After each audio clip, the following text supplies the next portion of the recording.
Okay.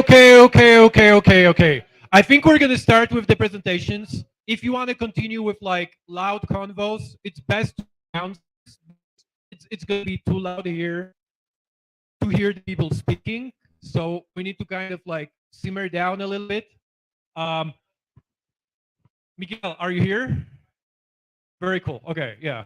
Hard guy to miss, and yet. Welcome. Like we're doing Volcoin Cafe this 2 days. We do this always around ETH Global events, and today we teamed up with Ethereum Mexico and Espacio Crypto, if I'm pronouncing this correct, to have this meetup. Thank you everybody for coming. This is the very brief agenda for today. We're gonna try to stick to the schedule.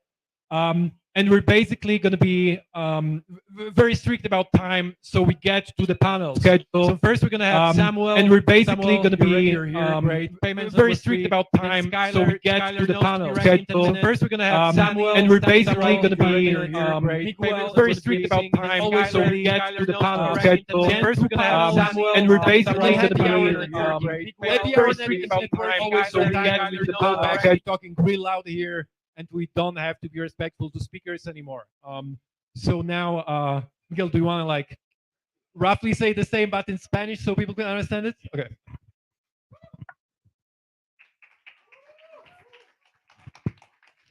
So I'm literally going to say what he just said but in Spanish. So if you don't understand anything, just like wait for 5 minutes. It's going to be fine. We're going to go back to English, I promise. Lo que dijo mi compañero es que bienvenidos al Volcoin Café. Es un espacio que siempre alojamos alrededor de los eventos ETH Global, unos días antes, unos días después, o generalmente no durante, para poder hacer coworking y conocer a más gente y en general pues conectar con otros developers y otra gente en cripto. Y hoy Volcoin, junto con Ethereum México y Espacio Cripto, tenemos aquí un meetup en el que tenemos a gente muy guay y va a estar presentando sobre sus proyectos, sobre el futuro de Ethereum, sobre cómo onboardear más gente y cómo seguir creciendo el espacio y un montonazo de temas muy interesantes. Primero vamos a tener a Skyler de Superfluid hablando de payments, que es algo que suena aburrido, pero hay bastante innovación muy interesante ahí. Y bueno, que la otra cosa, si queréis seguir hablando o saltaros a un panel, es completamente fine. Yo generalmente cuando voy a conferencias no escucho la mitad de las cosas. Lo único, estaría bien que lo hicieras abajo. Y eso, vamos a tener unos cuantos charlas, vamos a tener paneles y después volvemos a charlar y creo que hay comida y todo maravilloso. Y ahora de vuelta en inglés. So, we have Skyler first here from Superfluid. No, actually Samuel. See, I fucked up. Now that's out of the way. Now we're going to do it right. I have Samuel here from Superfluid, who is going to be talking about payments and Web3. I will explain what Superfluid is, but I'm sensing that's what the talk is about, so I'm going to let him do that. Yep.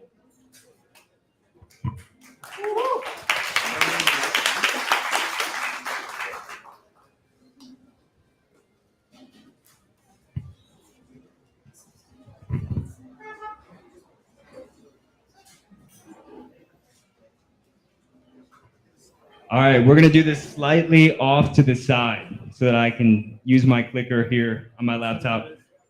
But today, I'm gonna talk about Web3 payments, and I'm also gonna talk about how Superfluid can help with Web3 payments. So one big thing we talk about at Superfluid is that internet is the information, what blockchain is the value, right? So we all collectively here need to bring payments into the age of the internet, right? So why is that important? Why Web3 payments? Why use Web3 payments? Well, the first reason is that they're instant, right? Or at least they're close to instant, depending on what chain or environment you're using. The second is that they're censorship resistant, which we've seen via some news stories recently, how important that is and how much of a battle that's going to be. And the third reason is that it's programmable, right? We have programmable money now. So the first piece, instant payments, right? Why are instant payments cool? Well, for one, with Superfluid, you can stream money. So you can literally send money on a second-by-second basis. I'll get into some additional applications of that in a second, but that animation there would mirror exactly what that would look like. You can also do things like cross-border wire transfers with very, very little fees relative to things like Western Union. And the settlement time for all of this stuff is far more instant than you get in the traditional financial system. On the censorship resistant side, this one's a little bit more obvious.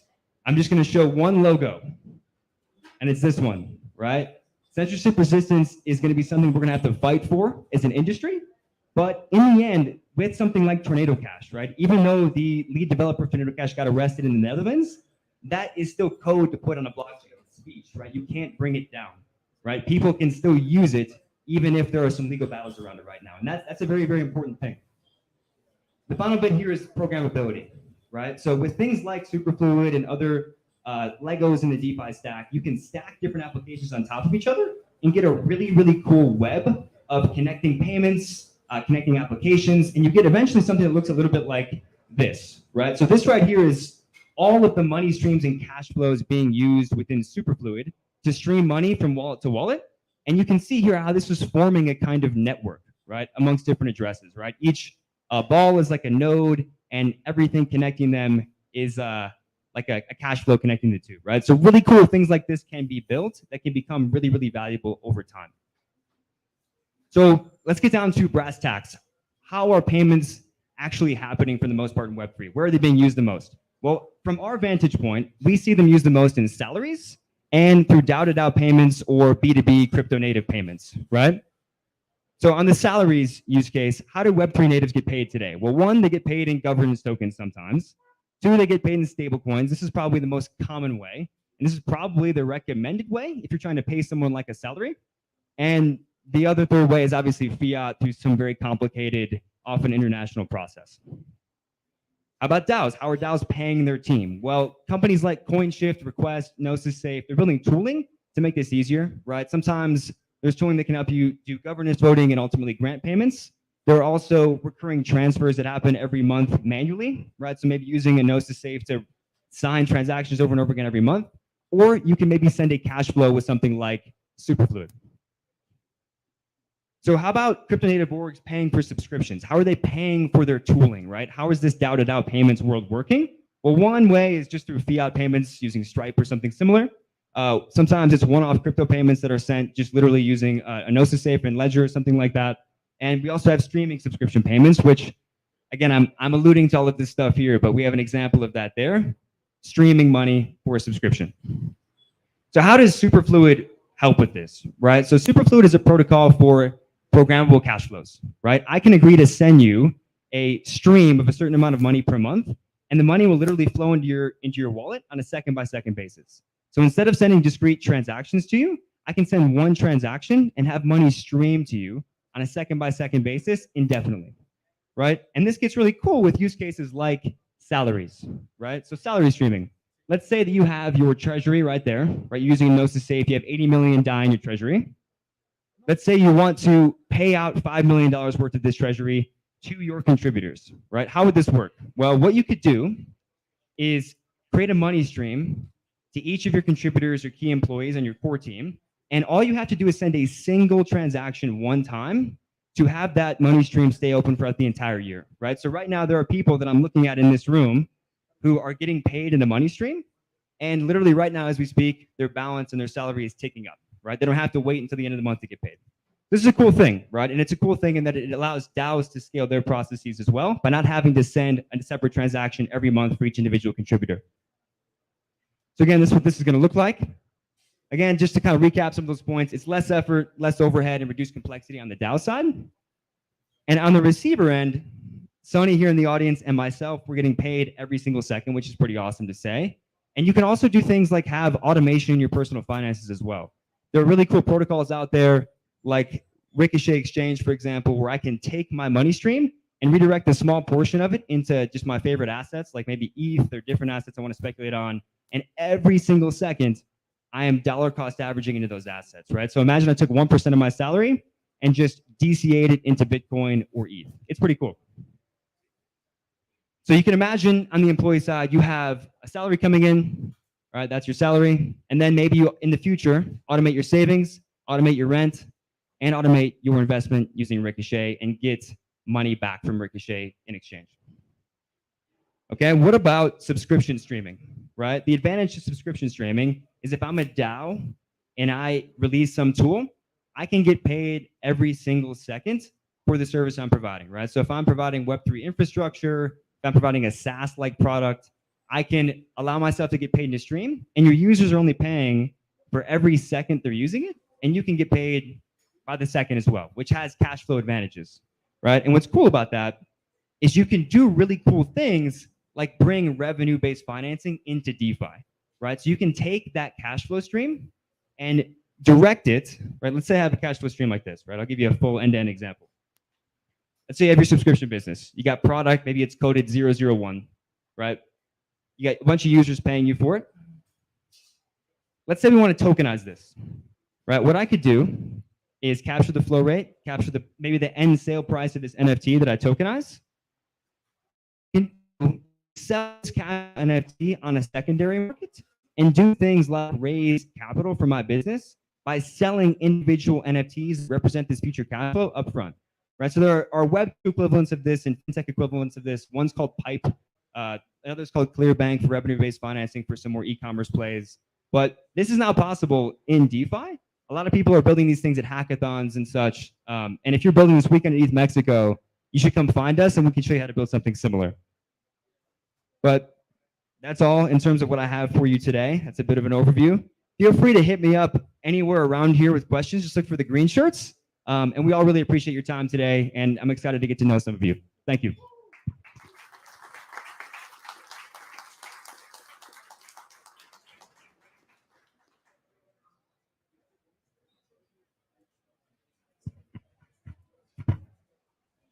That was great. Remember, everyone who is participating in the hackathon, build with Superfluid. The sponsoring. Yep. Now we have Skylar. I got it right this time. Now it's Skylar. Skylar works at the Ethereum Foundation. I don't think I need to explain what that is. I think everyone here knows. But specifically, he focuses on organizing really cool events like the Amsterdam event and Dev Connect in Bogota in 2 months, I think. So, and he's going to not talk about any of that and instead talk about proof of stake at the merge, which is something that I feel like we can all learn more about. Exactly. Okay, awesome. Thank you so much. So the rest of the talks today are going to be in English. And tomorrow I'm going to give a similar talk like this, actually very similar, but in English as well. So today I'm going to practice my Spanish a little bit. So you guys can help me out here and there. Okay, wait. Yes, okay. Bueno, voy a practicar mi español un poco, que me pueden ayudar con todo. Pero hoy vamos a hablar un poco de Proof of Stake y the Merge. Okay, muchos acá ya saben que Ethereum va a cambiar a Proof of Stake, pero todos saben por qué vamos a cambiar a Proof of Stake y Proof of Stake en contra a Proof of Work, qué son todos los beneficios y hay ventajas también a Proof of Work, pues vamos a ver. Entonces, eso es como los básicos de Proof of Stake y the Merge y por qué Ethereum está cambiando a Proof of Stake. Pero primero, como dijo mi compañero, trabajo con la fundación de Ethereum, específicamente con el equipo de DevCon. Y el DevCon es el evento pues, principal de la fundación de Ethereum y algunos dirían que es el evento principal de la comunidad de Ethereum también. Y por su primera vez viene a Sudamérica este año, después de 3 años pospuesto por la pandemia, y viene a Bogotá, a Colombia. Y bueno, pues tenemos también becas o descuentos para los de Latinoamérica, para que sea más accesible para la gente de toda Latinoamérica. Y está cerrado de público, pero si quieren asistir a DevCon, no tienen tu boleto o ticket aún, hay un QR que existe en esta bandera allá que les dan acceso al formulario que está cerrado al público, que pueden aplicar por un descuento de Builder de LATAM, que para que nos podamos ver allá. Pero hoy no vamos a hablar de DevCon, vamos a hablar de Proof of Stake y de Merge. Y vamos a hablar un poco de por qué Proof of Stake. Pero antes de que hablemos de eso, quiero hablar un poco de, quiero discutir una pregunta.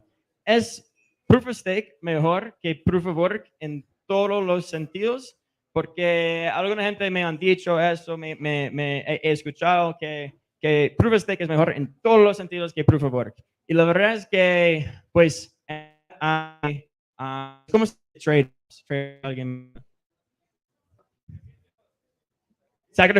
Hay sacrificios que existen en el mundo, incluso en nuestra vida, incluso en el consensus mechanisms. Entonces, sí, hay algunas ventajas que posiblemente existen con Proof of Work que podemos discutir. Y solo creo que sería justo si hablamos de esos, también al lado de los beneficios de Proof of Stake.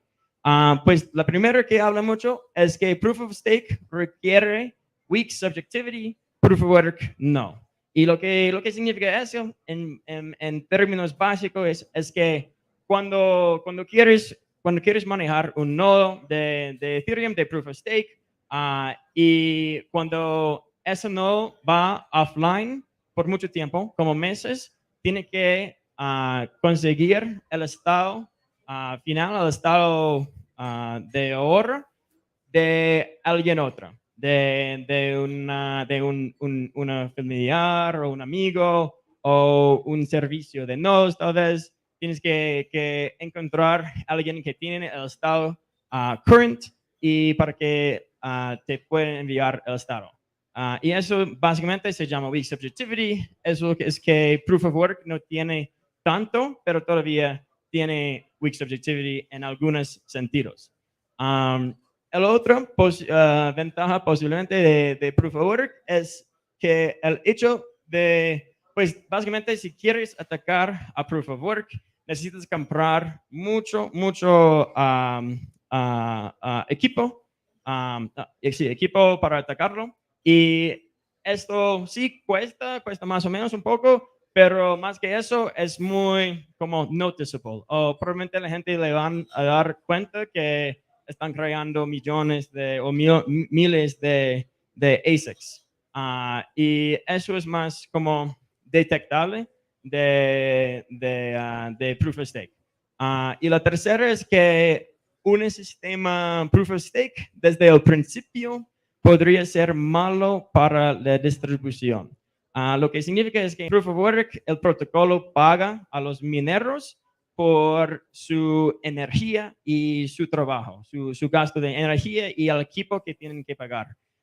Y ellos tienen que vender eso pago al público y eso ayuda con la distribución del token.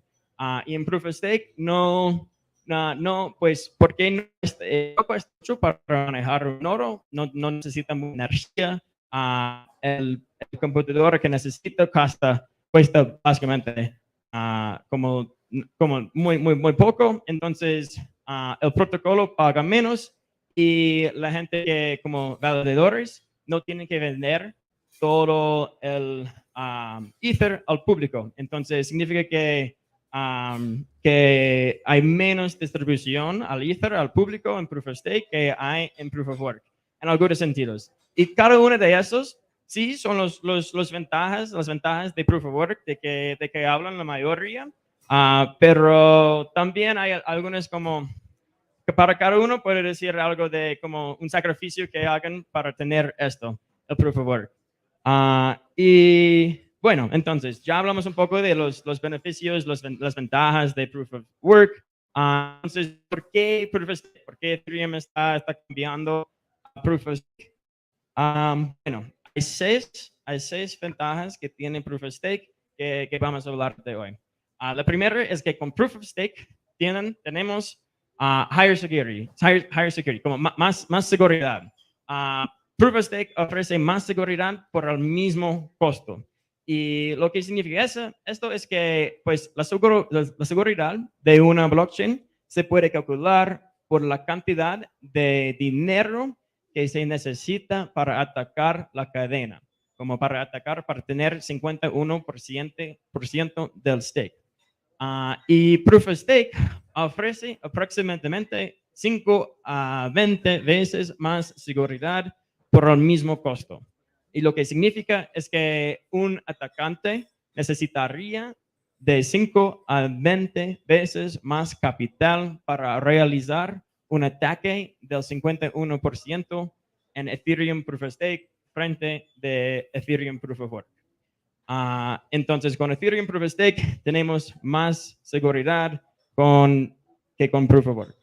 La segunda ventaja de Proof of Stake es que hay mayor eficiencia económica. Y pues cuando dije en la anterior que Proof of Stake ofrece aproximadamente de 5 a 10 veces más seguridad por el mismo costo, ¿qué es el costo de qué estoy hablando?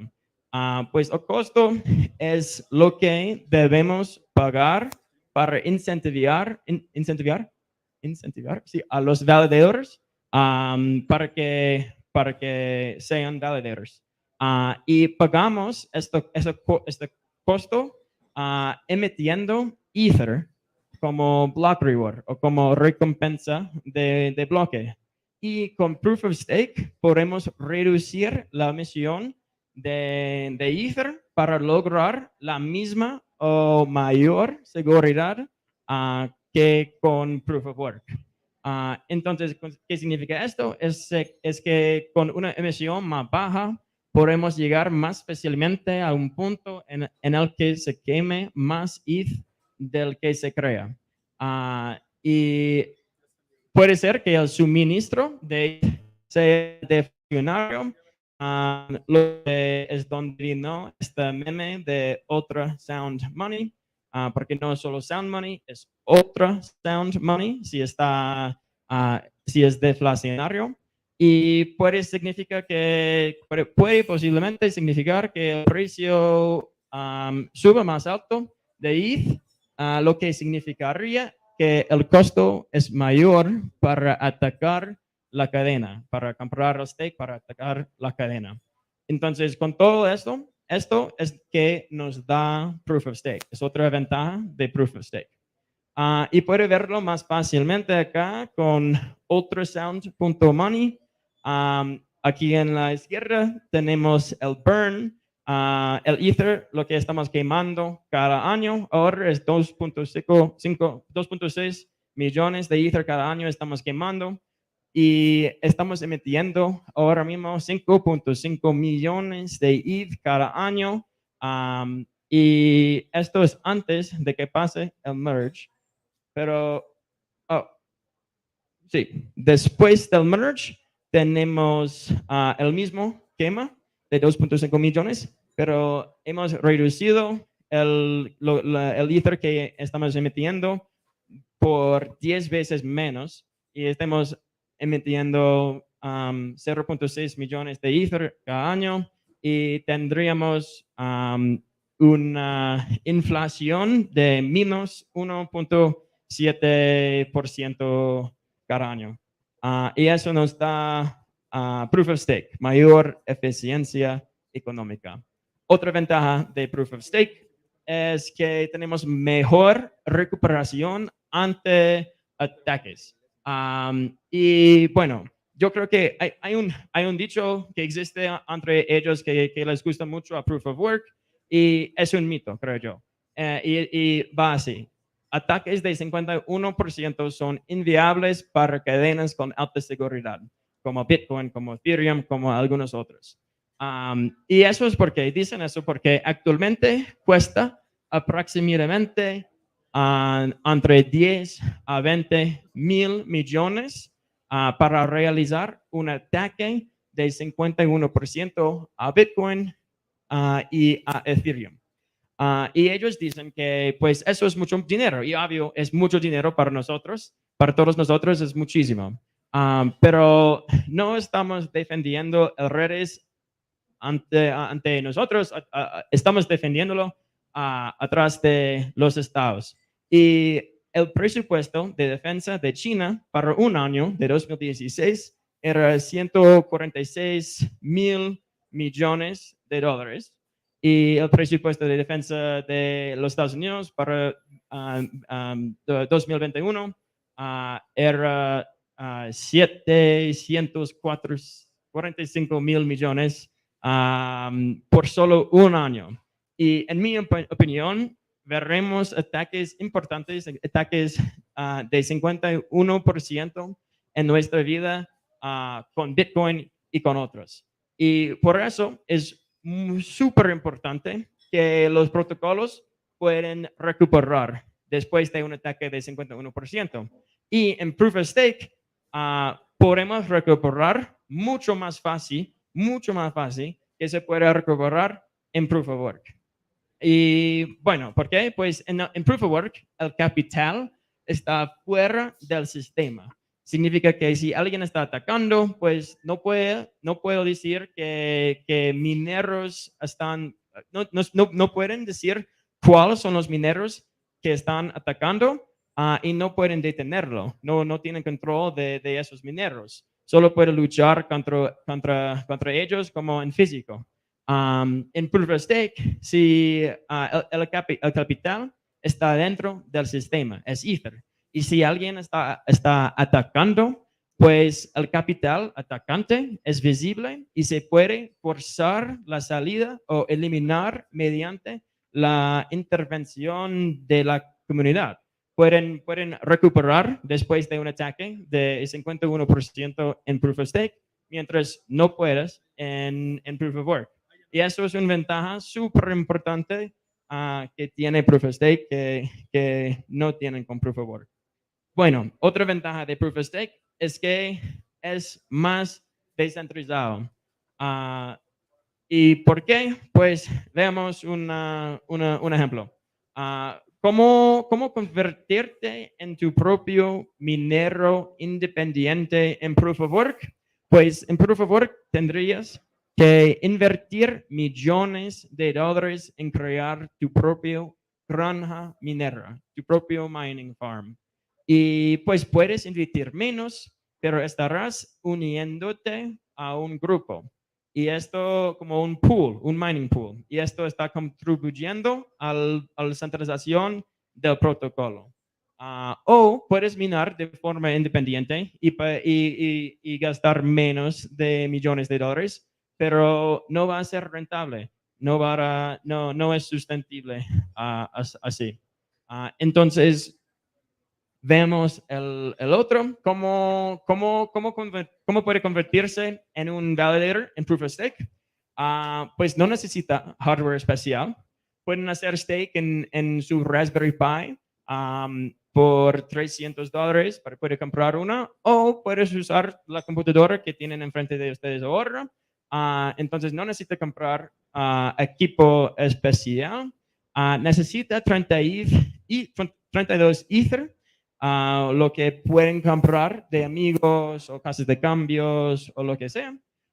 Y sí, 32 Ether es más o menos 50 mil dólares ahora, lo que sí es mucho para algunos, para muchos, pero en comparación con los millones que es necesario para una granja minera en Proof of Work, no es mucho, es mucho más accesible a la gente normal. Y si tienen menos que 32 Ether, pueden unirse a grupos de participación como a mining pools descentralizados como Rocket Pool y como otros que van a venir. Y mining pools descentralizados, realmente descentralizados, no existen en Proof of Work. Entonces, ya que convertirse en validator es más accesible para más personas, significa que tenemos más descentralización con el Red Proof of Stake. Y otra ventaja de Proof of Stake es que tenemos mayor resistencia a la censura. ¿Y qué significa eso? ¿Cómo tenemos eso? Pues si el gobierno quiere localizar grandes mineros de Proof of Work, es fácil. pueden preguntar a la compañía eléctrica, pueden usar la tecnología de mapas de calor, como lo hacen para el cultivo de marihuana en los Estados Unidos, y pueden ubicar los mineros grandes de Proof of Work. Pero si quieren localizar un validador de Proof of Stake grande, pues no es tan fácil. Okay. El bajo uso de electricidad hace que los validators sean más difíciles de localizar. Y incluso si encuentran la máquina de validación, el equipo, la computadora, pues a destruir la máquina no destruye su Ether. Si tienen tus llaves en otro lugar, pueden reinicializar una validator en otro lugar o pueden sacar los fondos de Proof of Stake. Entonces, tenemos mucho más resistencia a la censura con Proof of Stake. Y aquí vemos un ejemplo real, no estamos hablando de hipotéticas. Eso pasó en Indonesia. La policía encontraron un minero granja y destruyeron los mineros con una, ¿cómo se dice? Devastador o algo así, no sé. Aplanador, sí, bueno.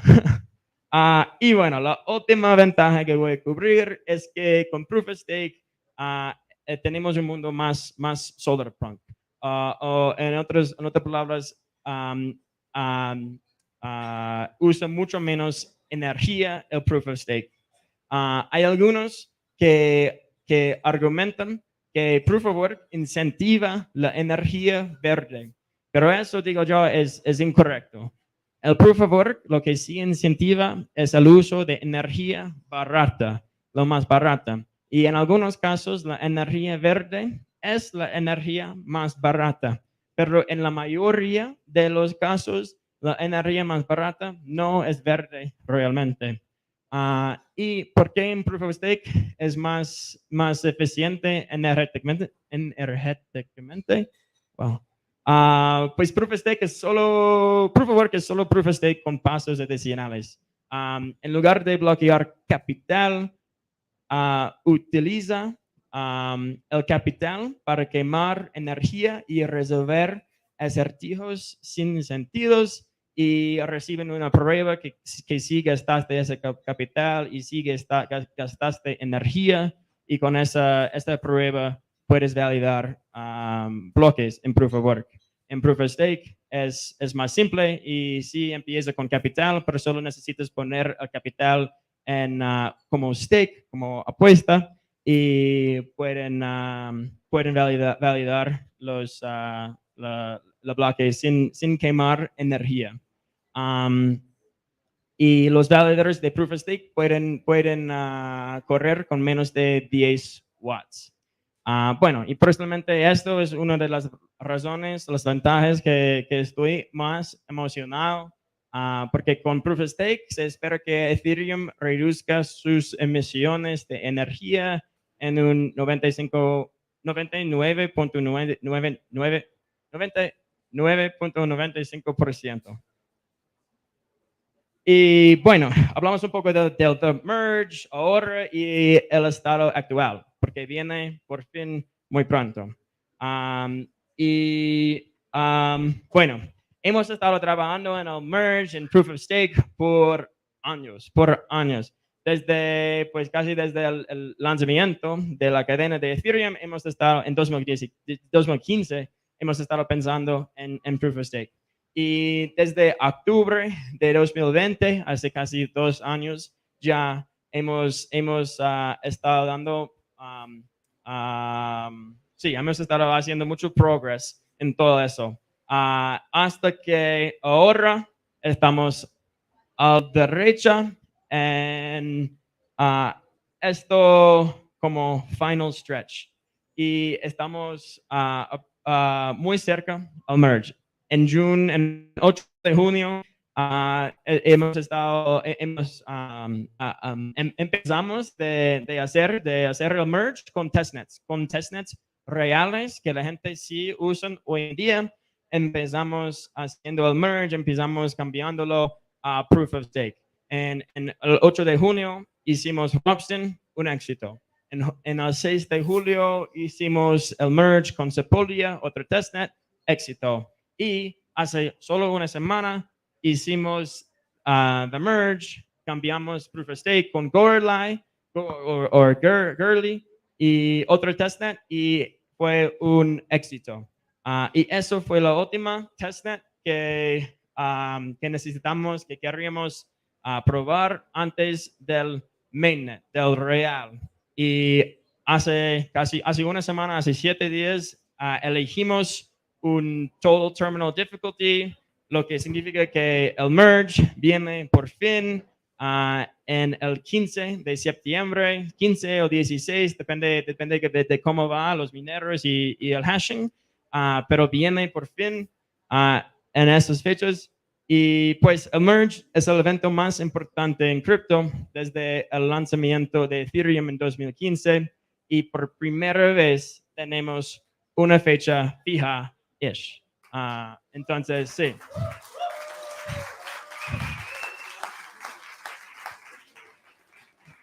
Y bueno, tenemos muchas más pues mejoras, actualizaciones que viene a Ethereum para hacerlo un red, un sistema mejor para que pueda cambiar al mundo por lo mejor. Entonces hay que seguir aprendiendo y seguir asistiendo a ETH events en Latinoamérica. Ya llegaron a ETH Mexico City, pero hay muchos más, incluso el DevCon en Bogotá.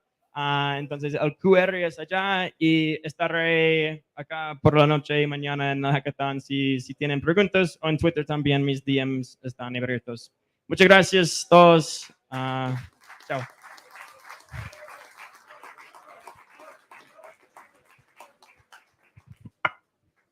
Yeah. I feel like he deserves an additional applause for like doing the whole thing in Spanish. Can we give him that?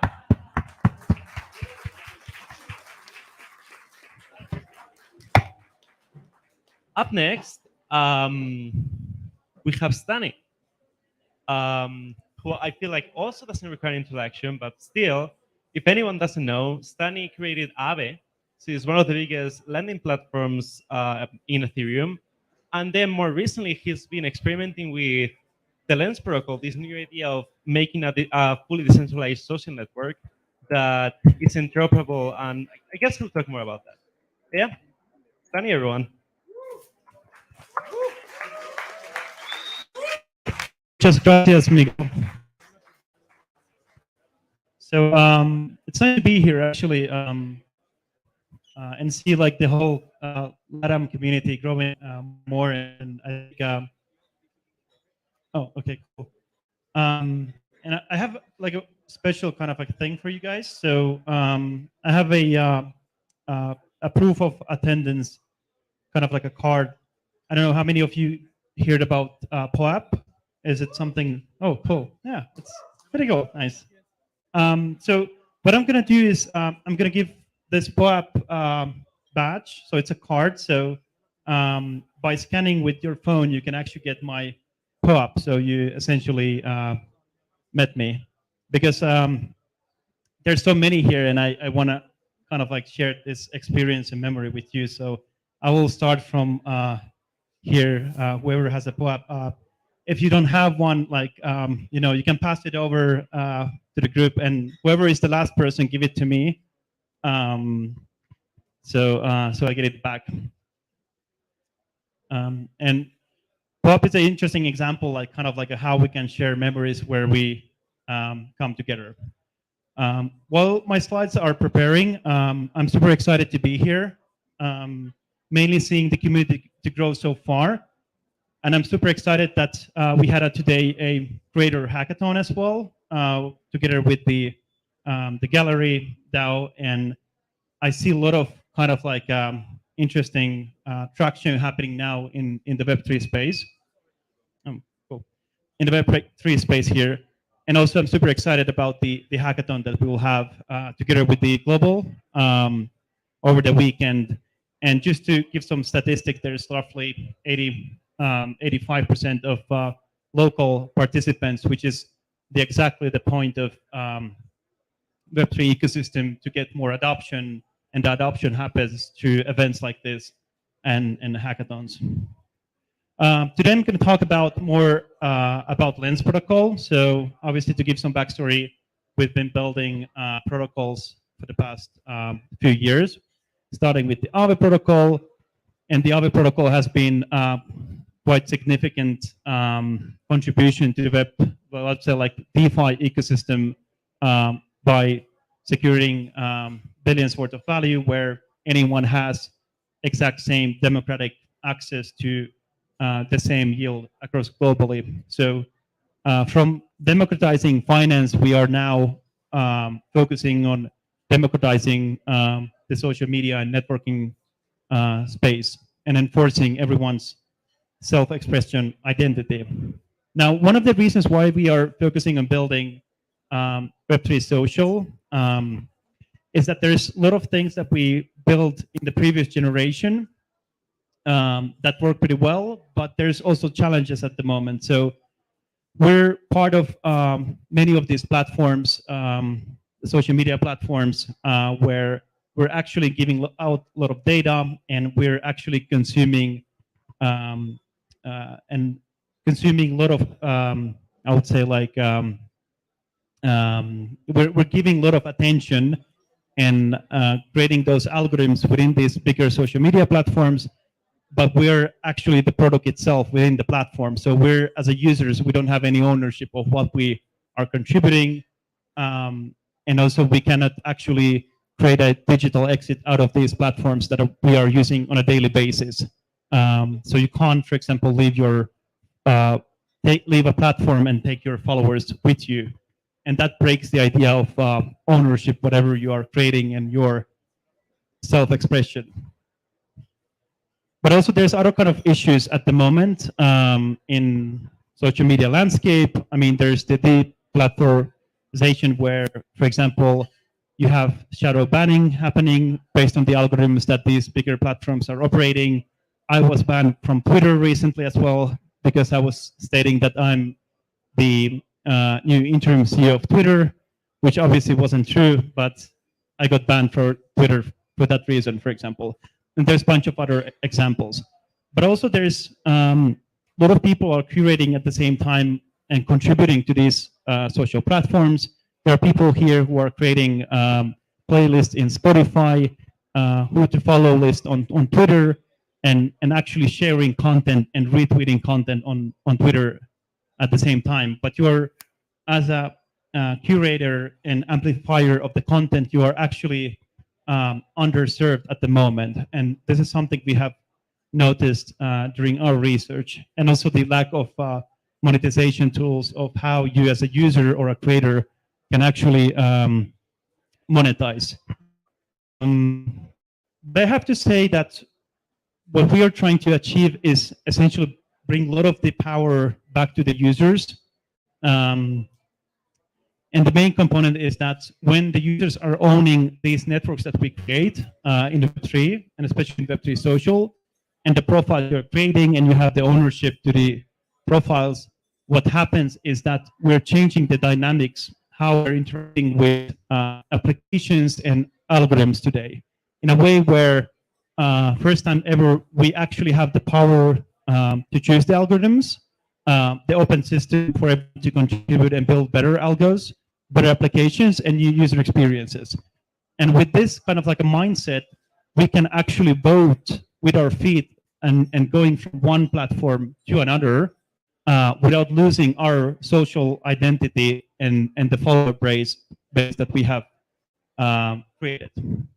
And I don't want to say that social space, or let's say the Web2 social media isn't working like at all. I think there's just an evolution of internet architecture at the moment, and the dynamics, how we interact with many of the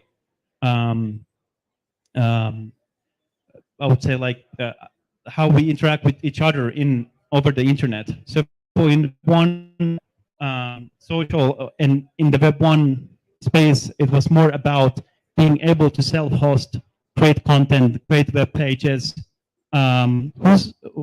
Who's here had ever a own homepage? Did anyone have their own homepage? Does someone still have one?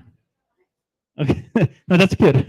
But for example, like that was the way of actually sharing information over internet. And with Web 2 social, we created more efficiency by creating applications where we can actually interact with each other, create content, discuss over different kind of topics.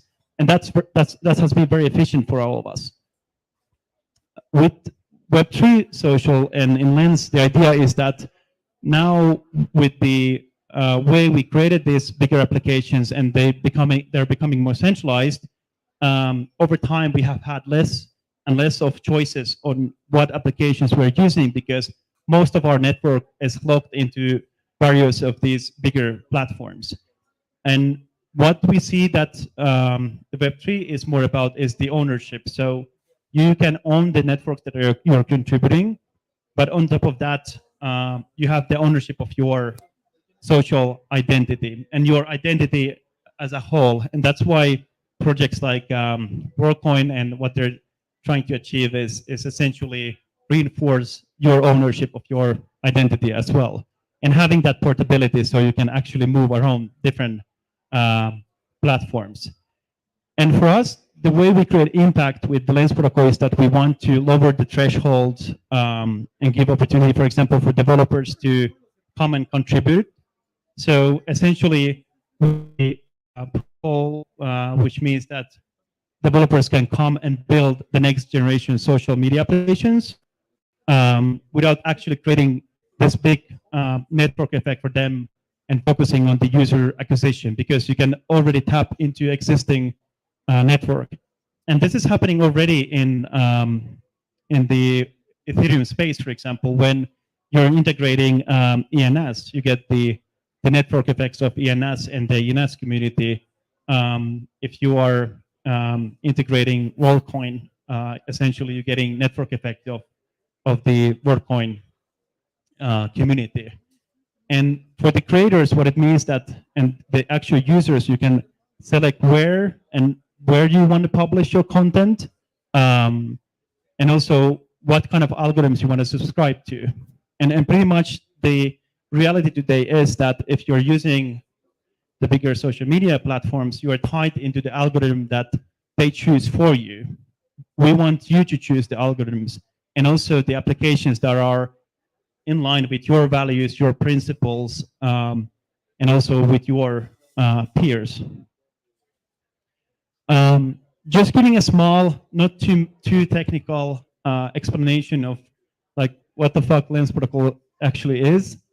Essentially, it's a set of smart contracts we built, and we use NFTs to empower the usability of the protocol. So when you create a profile on the Lens protocol, you also have the profile is an NFT itself. So you can actually hold it in your wallet, transfer it to self-custody, delegate the publishing power to some other application, some other wallet that you're using.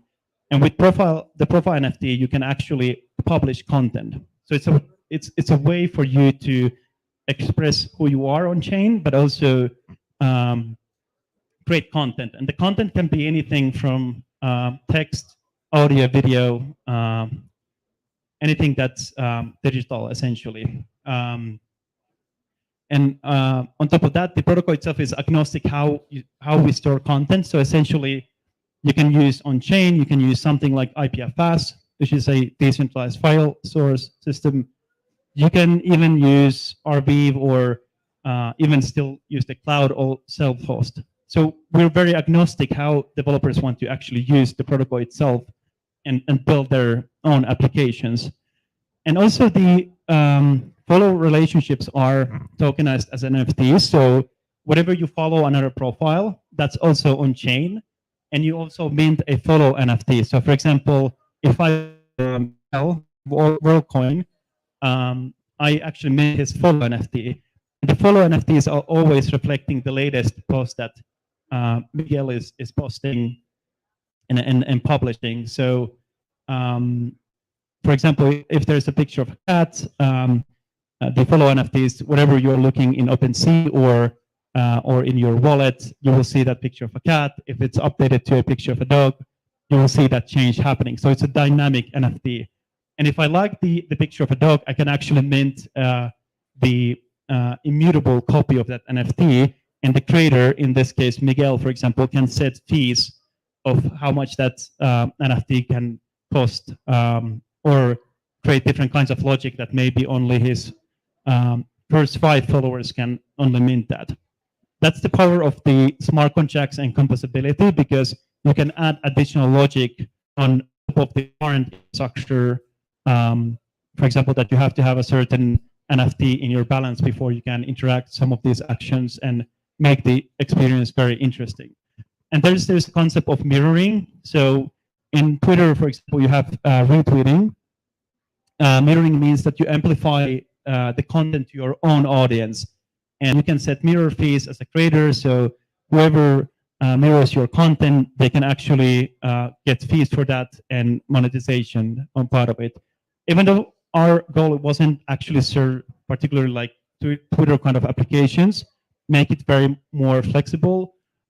We see that amplification is a big part of empowering curators, which is kind of like a group of content creators that are underserved at the moment. So we don't get paid for retweeting. We don't get paid for creating a Spotify playlist or creating a list who to follow, for example. And I think one of the interesting parts is that we have this ability to actually publish content directly to your audience, because on a protocol level, whenever you publish, the content is seen by your followers, and effectively you can create programmability on top of that action. So someone might create an application and experience tied to the type of content you're posting. So if it's music or let's say video, and you will see applications that are actually tied to your type of audience effectively. And there's the curator aspect of curators being a part of the creator groups. And one big concept we've been like talking a lot is the user-generated content as an asset class. So everything you create on Lens protocol is actually an asset. So it's an NFT. So people who like the content, they can actually collect as immutable copies. So the same way we're buying pictures of monkeys as NFTs, even it's kind of like a very hilarious behavior from the outside perspective when you look into the NFT ecosystem. But there is a lot of value in actually having that asset if you follow a particular community. But the same concepts apply to people that follow you, and they want to actually like have your content as NFTs. So it's kind of like expanding the use cases from, for example, from art into other content types. And Mirror is a good example where you can publish posts, and you can collect those posts in the same way as in Lens protocol. You can collect any type of content. And this is the idea of the user-generated content becoming an asset class. Think about the idea of everyone who is posting on Instagram can actually set a collect fee for, let's say, $1 or $0.50, and people who appreciate the content, they can actually buy it as an NFT. So that's the user-generated content. And maybe you want to take that content and give it to someone else in the future. So this is something that comes from the on-chain idea of like on-chain verifications and the concepts of NFTs in general. So especially people who are new to the ecosystem and new to Lens protocol, I always advise everyone, well, not advise, but kind of like talk about setting actually collect fees for whatever content you're creating from like 1 or 2 Matic, which is the kind of like a most used native currencies on the protocol itself. And it's deployed at the moment on the Polygon ecosystem. But over long term, we see the scalability of the Lens protocol solved by some sort of layer 2 roll up over the Ethereum ecosystem by inheriting the security from Ethereum network. Couple of words about the lens first. So there's been a lot of excitement about what we have been building for the past couple of months, especially because that's the period where we have been on mainnet. But also, this particular slide demonstrates that how like an ecosystem is evolving. So we have the protocol and its different modules there. We have different kinds of other, I would say, like integrations and interoperable, like POAP, Proof of Humanity, ENS, hopefully Volcoin soon. And then we have a middle layer. So we have there the graph, which serves the data from the blockchain and provides it to the applications as experience, and same goes to the Lens API, which helps to build applications faster.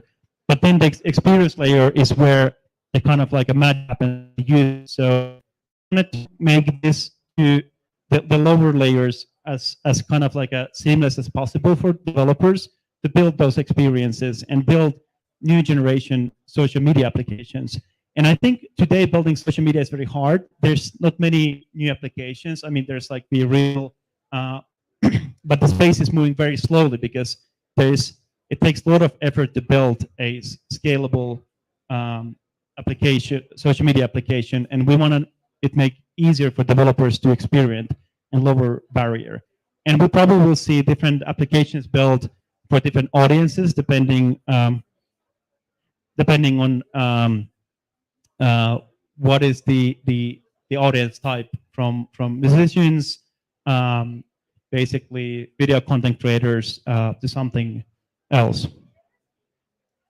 And there's some applications that have been built by the community. For example, Lenster is just a kind of like a content explorer on everything that is happening in the Lens ecosystem. There's also LensTube. It's quite funny that they always name after the lens. And essentially, LensTube also has bytes that are similar to TikTok. So we see a lot of applications kind of like recreating the Web2 apps. And also there's Tea Party that actually focuses on curation and effectively using soulbound tokens to reward curation and amplification of content. Then we also have Miguel, who is here, who has at one point he was building one application a day on top of the Lens ecosystem, and just showcases like how fast you can build things. I think I use half of them at the moment, so it's pretty cool. Other interesting stuff I wanted to show you quite quickly is the actual evolve the social app. So this was day one. A months ago, it's still closed beta, so we allow lists depending if you have a POAP or you're part of some kind of a DAO community. You have been whitelisted or participating in events. So there's 2,000 profiles and 5,000 on day 3. 2 weeks later, we had already 10,000 profiles, and you can see the hairball actually growing like after a month. We have been listing different kinds of communities based on their Web3 footprint. And obviously now, a bit earlier, it's 43,000 profiles. Now we're at almost 60,000 profiles. And essentially, it's interesting to see kind of like how the social graph is forming and how many people are actually so linked together. So this is why social media and like social networking is so important, because it connects us all together as effectively, and we can consume each other's content all the time. And that's why the self-identity is very important to achieve in decentralization. Yeah, that's all for today, and thank you everyone. So I was super excited to be here. And oh yeah, okay, cool. So so if you know, you know. If you scan this thing, you might have some benefits for this, maybe potentially a Lens profile. And whoever has my POAP, where's the POAP? I'll bring it here. I'm sorry if I couldn't get everyone on the POAP, but be here. I'll be staying for the day. thank you, everyone. It was exciting and exciting to see such a nice community. Thank you so much.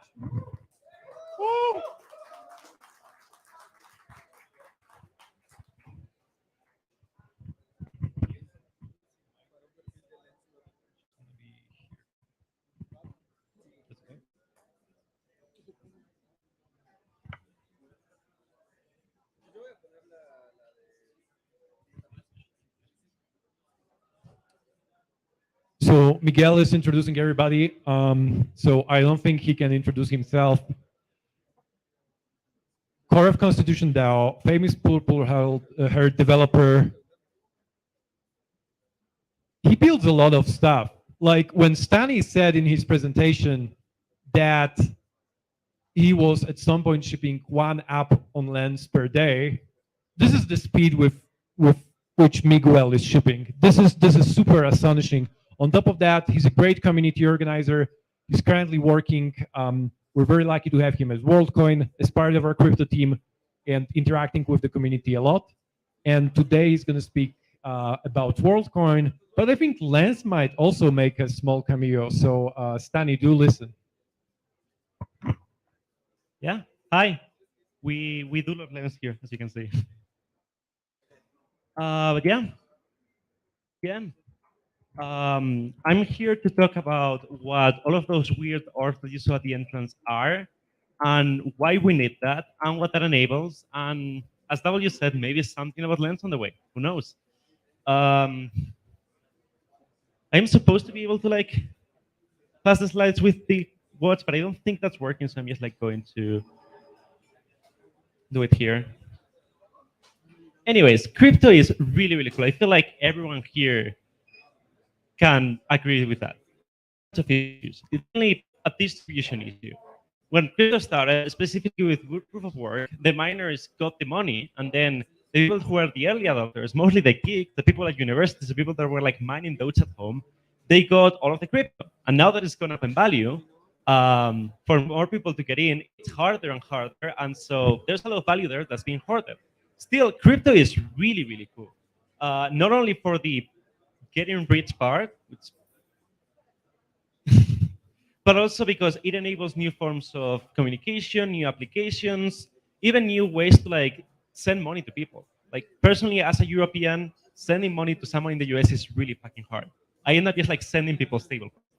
And at Volcoin, a few years ago, we started with an idea. What if Bitcoin, instead of being started by like a bunch of miners for a few years and then people eventually join in, what if it started with each person in the world having 1 Bitcoin? And so we have the network effects, we have the distribution, what happens next? And we wanted to figure it out.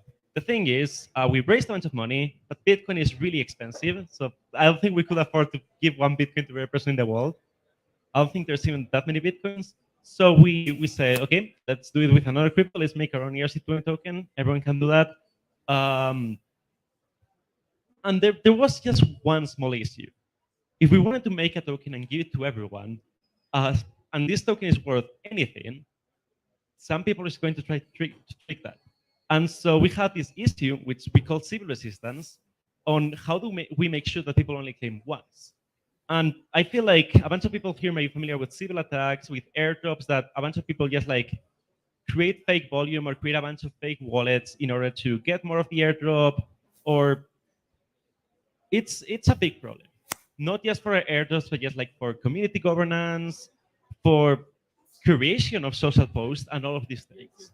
And so looking at a solution, we wanted something that was both private and nice.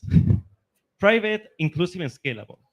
Private is really important. I think, especially now, like what has over the past few days in mind, privacy is a really, really important part. And the thing about privacy is that it needs to be a default. And so dealing with it as a default, it makes things harder.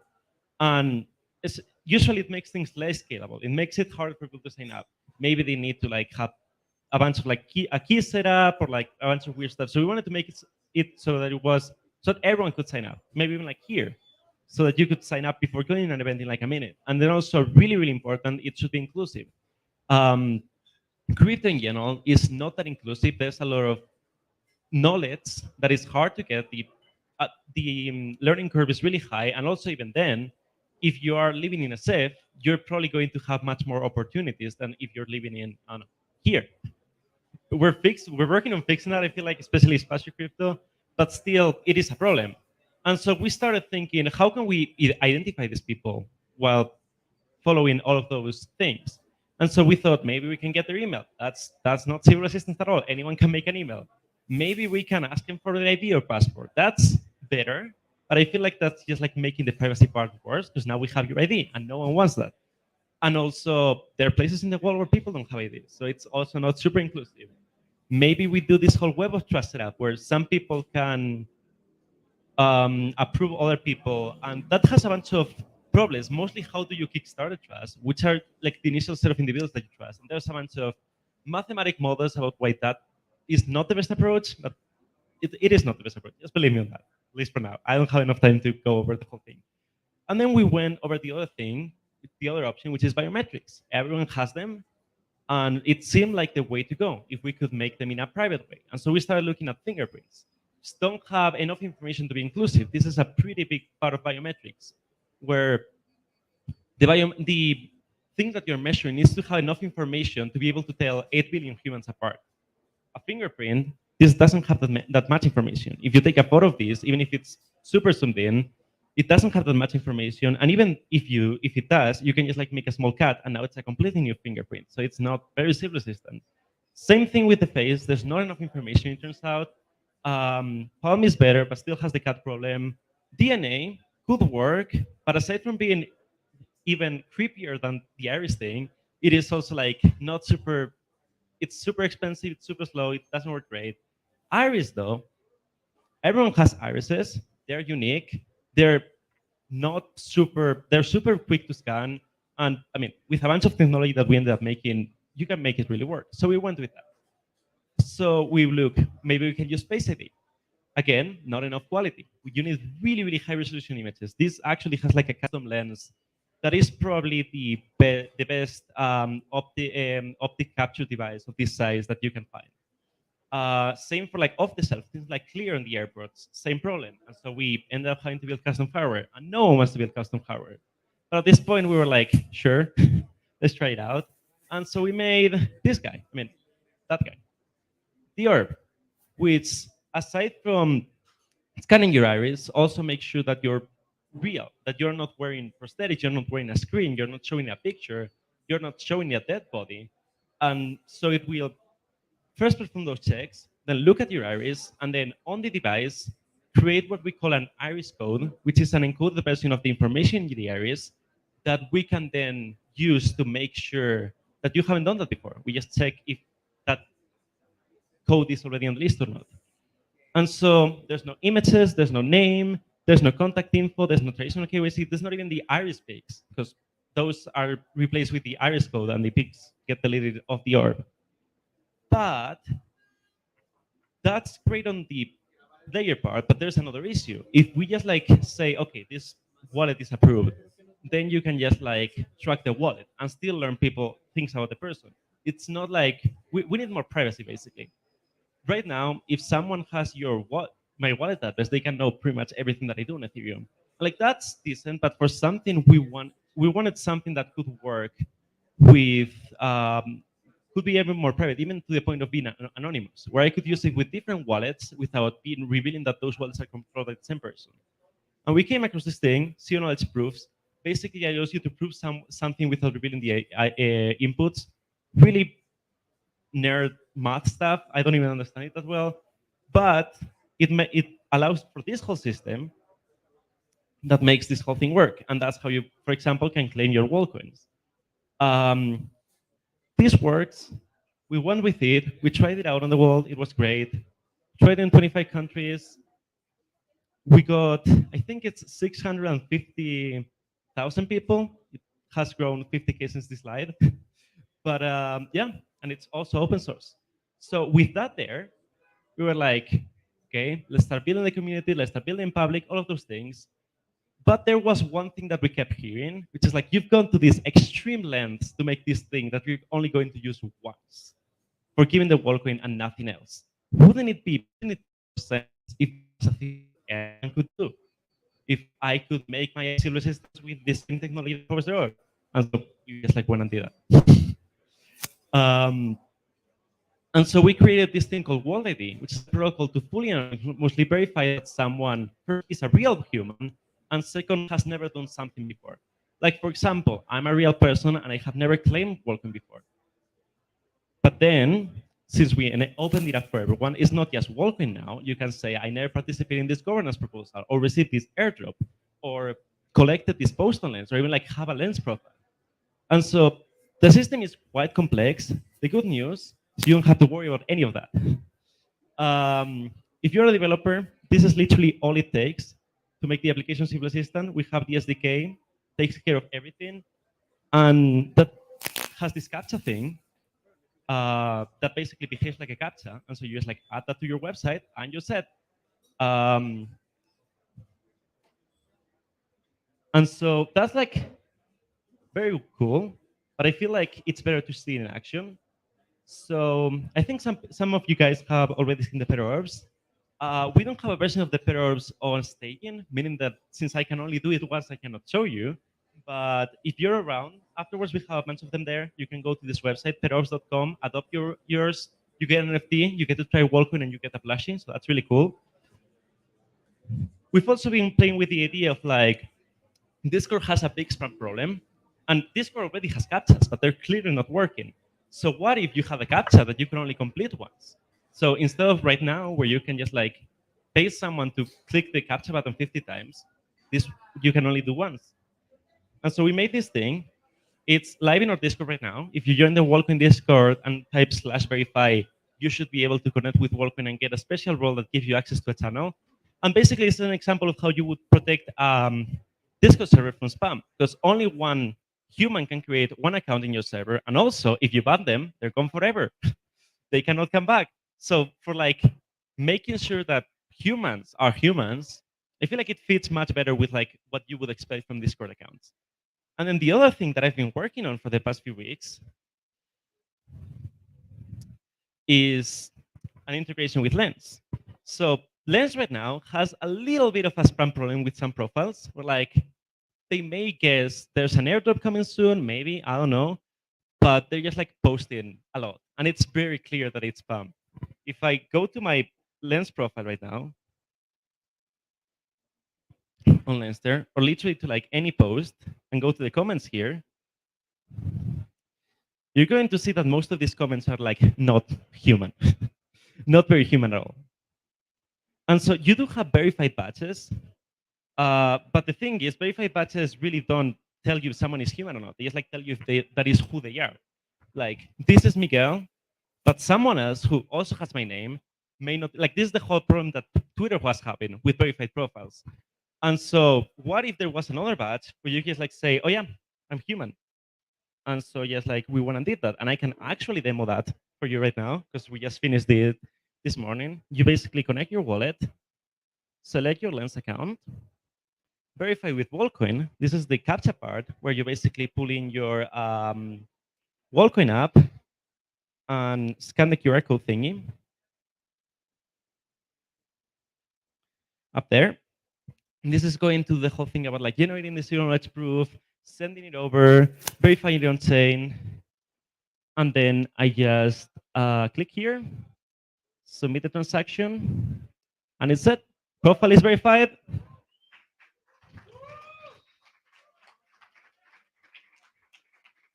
I can go back on Lenster. I think I closed it. Reload the page. There's a badge there proving that I'm human. And like, if you're now building algorithms to create the feed better, you could take this into account, not just like destroy anyone from the feed that doesn't have it, but maybe you prioritize people that you know are humans for sure. And this doesn't need to be only Volcoin. There are other solutions for this, but it is like a pretty high signal that even Twitter doesn't have, and that's why Twitter has a big spam problem. So it is great for anything regarding like social and creation. Any ideas where users would vote on what gets shown have a big manipulation problem where I can just create a bunch of accounts. This is the solution. To airdrops as well. Governance, we've been talking about like quadratic voting for a while, but like no one has a version of it that works because we don't have civil resistance. Even I feel like Vitalik has been screaming at everyone for a while, don't use coin governance, it's really bad, and then everyone just ignores it. Now we have something that we can maybe build with to have a solution to that. And so, yep, it's maybe get back to this. I cannot, anyways.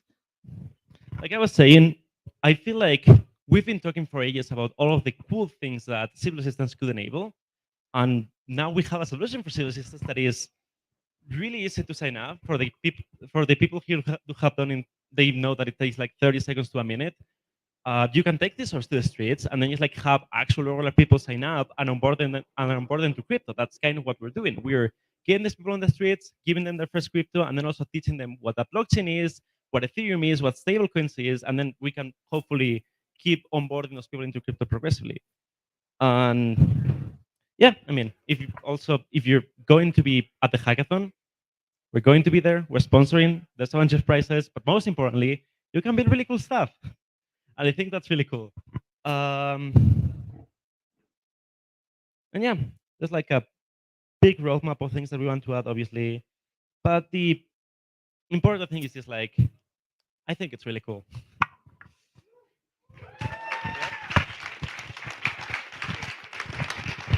Looking forward to see what everyone builds. Thank you so much. Thank you so much. Especially for the demo. That's really cool. So next up, we have a panel. So we're going to get 4 chairs here. We're going to set up.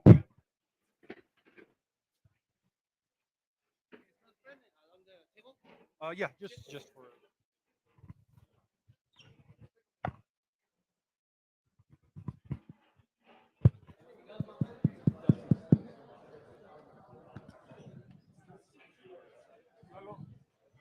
¿Tú qué te conectas? Ajá. Y nosotros nos pasamos así. Ok, pues si quieres.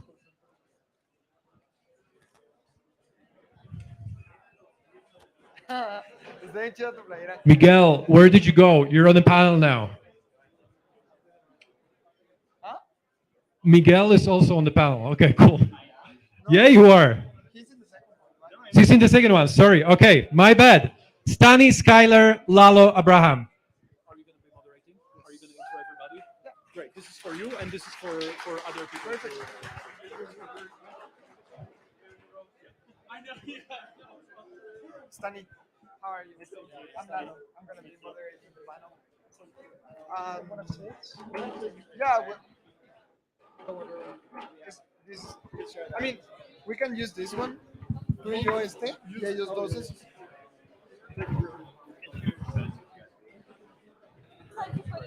¿Cómo van?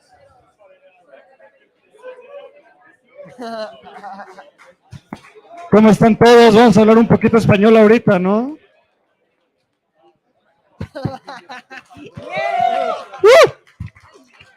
Bueno, muchas gracias a todas las personas de la comunidad de Espacio Cripto, increíble acá.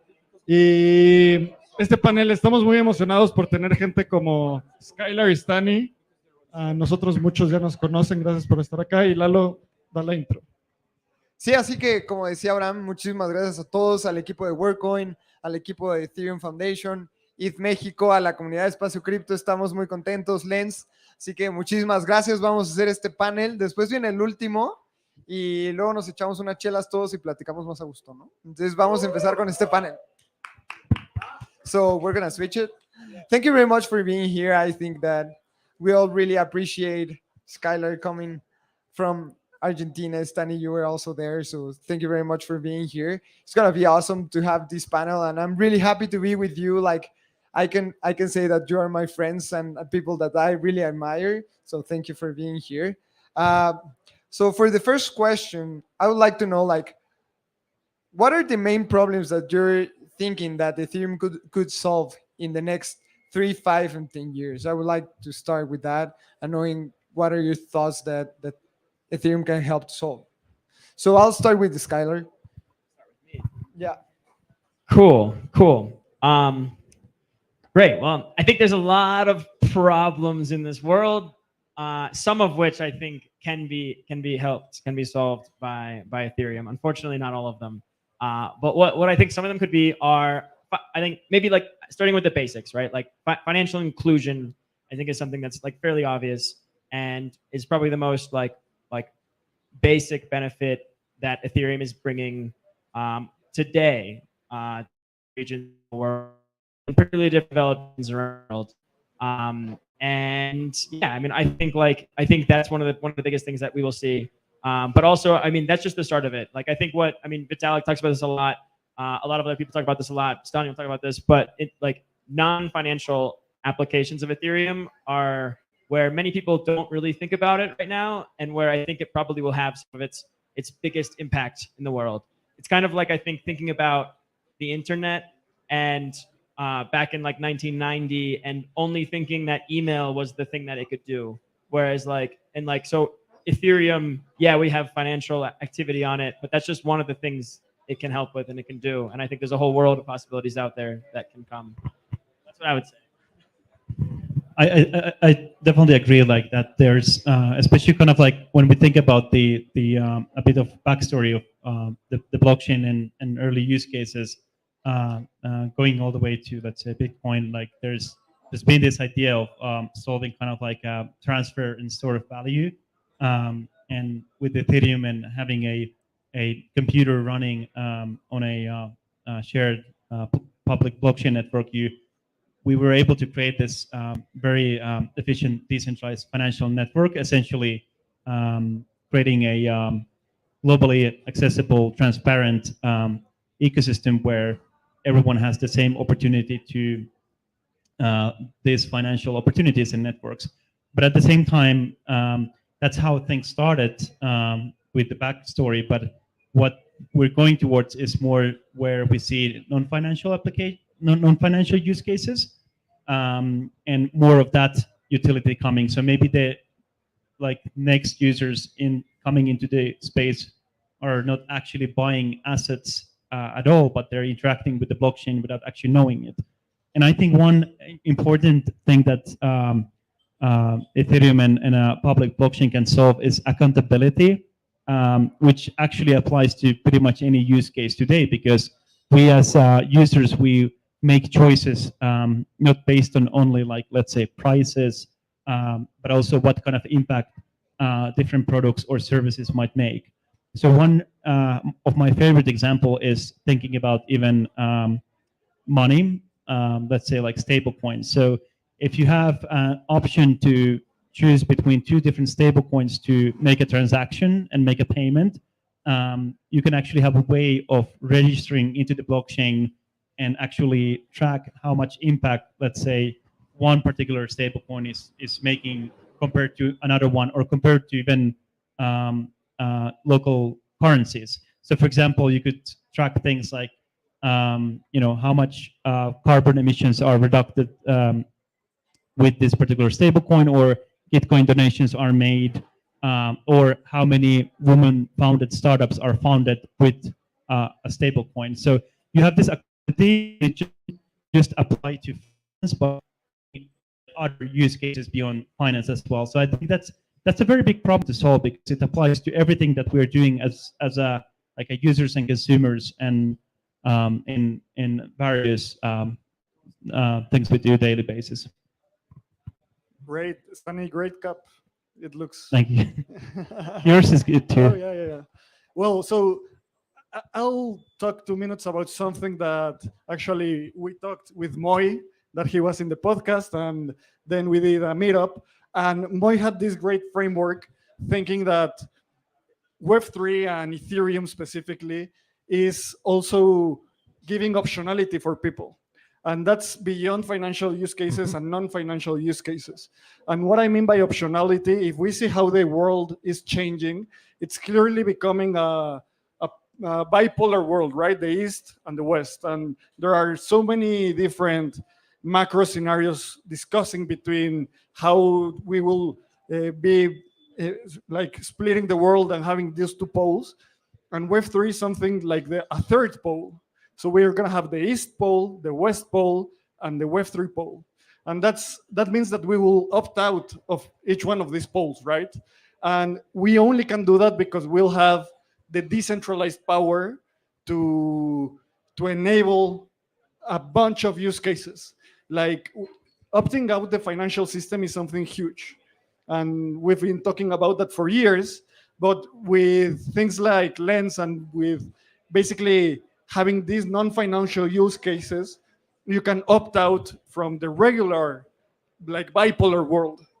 And all this idea of becoming maybe a sovereign individual and all of those things that is so poetic and so philosophical, they become, I really love that the thing that we're solving is that we're turning sovereignty and individual sovereignty into an engineering problem. And that's super exciting. By being owners of our own keys, being owners of our own assets, that's like gigantic. And by building on top of Lens and on top of other stuff and other stuff and other stuff, we can only start imagining how this third pole of the world will become. Like there are people of, I don't know, maybe 30 countries here or 20 countries, and I feel more connected with you all than with like the regular Mexican, maybe, because we share these ideas, and that's a really important root or a really important seed to solve a gigantic amount of use cases and problems. So that's what I see, my friend. that was pretty cool. So let's go straight forward to it, because I think we're going to the point where we hear a lot of composability and open source. And we just watched that with the Volcoin and building on top of Lens and this composability and the money Legos, etc. So I would like to hear your thoughts, starting with Stani. Like, we hear a lot about composability and open source. Why is this so powerful in the ecosystem, and why people should leverage on it? Yeah, I think it's the problems we're trying to solve by itself are quite big, and the way to organize around solving issues and creating solutions is something that works very well. Is creating like small teams and groups of people that are actually contributing to solve one particular thing. And I think the reason we have organized ourselves this way in our ecosystem is because we have open networks, which means that, for example, today anyone can come and interact with, let's say on Ethereum, you can send a transaction. There is no one is coming and actually stopping you. Well, yet. I mean, hopefully ever. But there's definitely certain limitations that might be like physical and so forth, but let's not go there.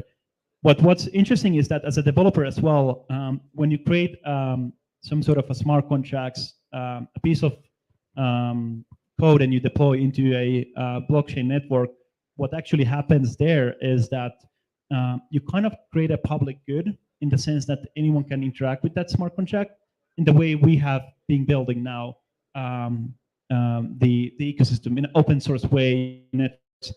And this has given us interesting network effect, is that you don't have to build everything by yourself, but you can just join the community and solve something that you could actually you could benefit the rest of the community and get that network effect.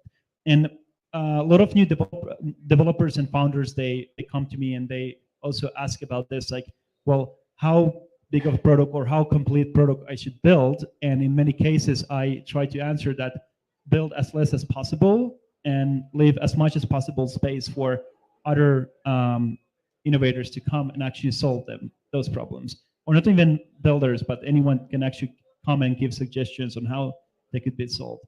And I think because we have this amazing ecosystem, and on top of that, because we have so amazing people working in the space, that everyone is so accepting the idea of open networks and taking the risk of like giving their products to the public as a public good and building together, we have a culture where we are able to take those network effects. So if you build something new, let's say on top of Lens protocol or Aave protocol, whatever is the use case, you can get that network effect and actually benefit for user base or exist and in the whole network.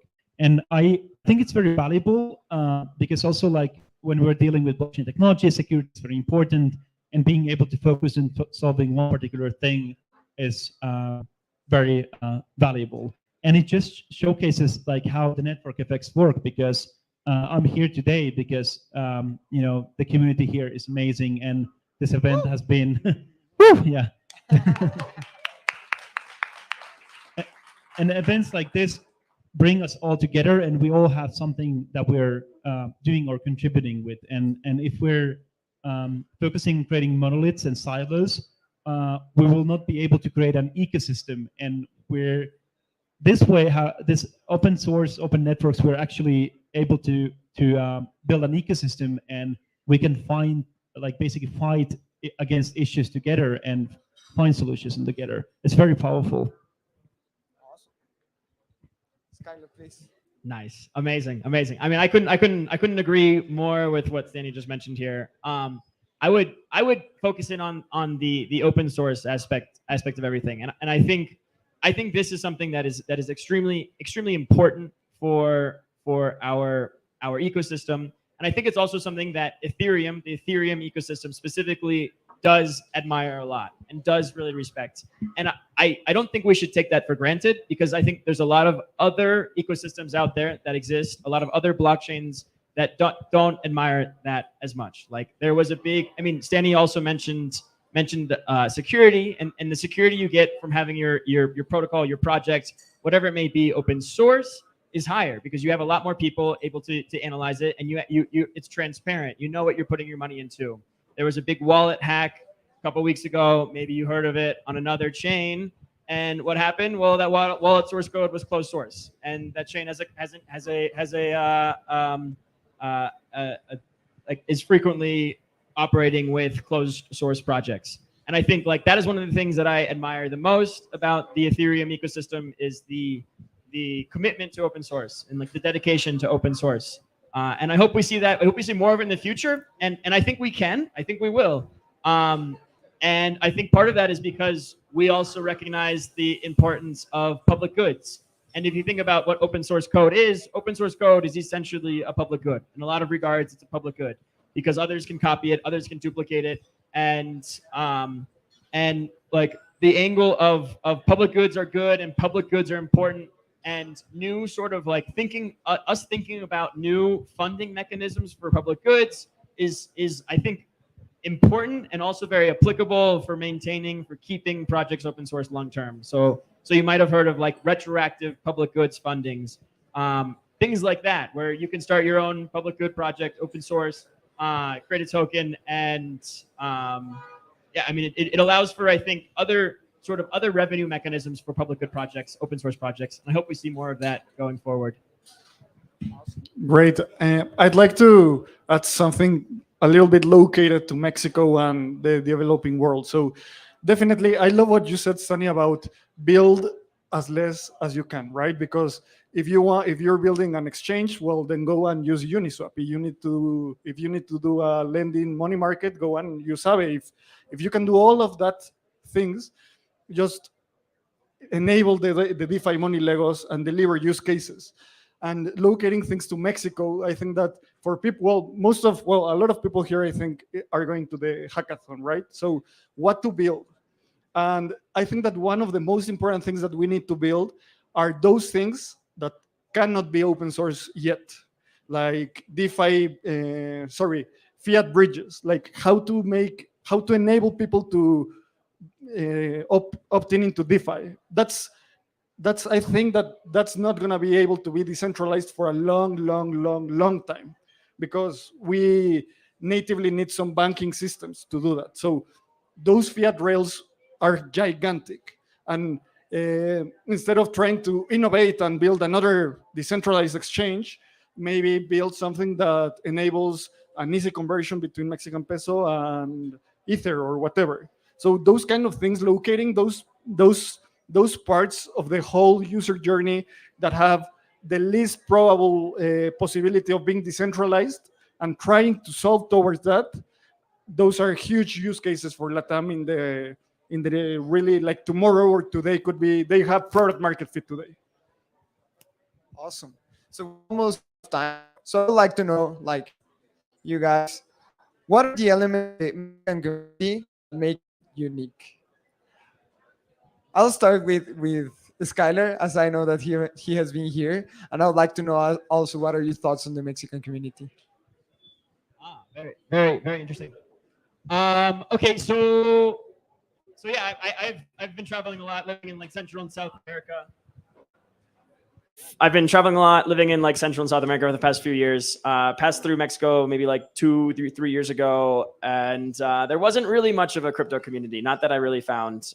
There wasn't. I mean, I didn't really do anything regarding crypto when I was here, and I think it's very obvious that that's starting to change. Like that is starting to change. The work that Espacio Crypto has been doing, the work that Anna and the Ethereum Mexico team has been doing, it has been absolutely incredible. You've seen tons of meetups start happening, and I think there is like it.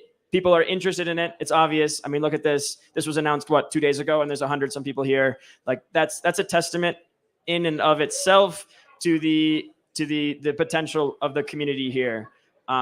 So yeah, I hope it keeps growing. I absolutely do. And yeah, we brought DevCon here once before, but it was to Cancun. I don't really count that. So we have to bring it back again. So let's keep growing the community in the future, and maybe we can make that happen. I'll definitely want to see another DevCon here, so I'm gonna rally for that too. And something I've seen here is also that we had today first kind of like a creator hackathon, which was amazing. And a lot of people that I was talking today were actually saying that like there's a lot of potential for creators as well, and not only basically technical contributors. And also like I like the fact that how local the community is. So in the ETH Global Hackathon, roughly 80-something% is local participants. And I think that's a good sign. That means that we have a community here that is very young, and those are the places where new ideas will come. And hopefully you all can teach something to us that has been for a while in the space, and we can learn something from you too.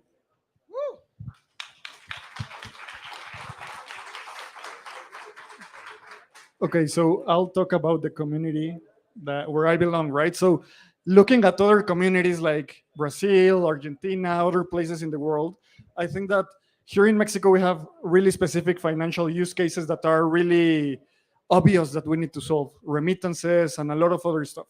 But I think that for a long time, we haven't had a strong enough community. And I think that because we didn't have one place to meet or where to circle around. And there were some little circles that were kind of isolated between each others.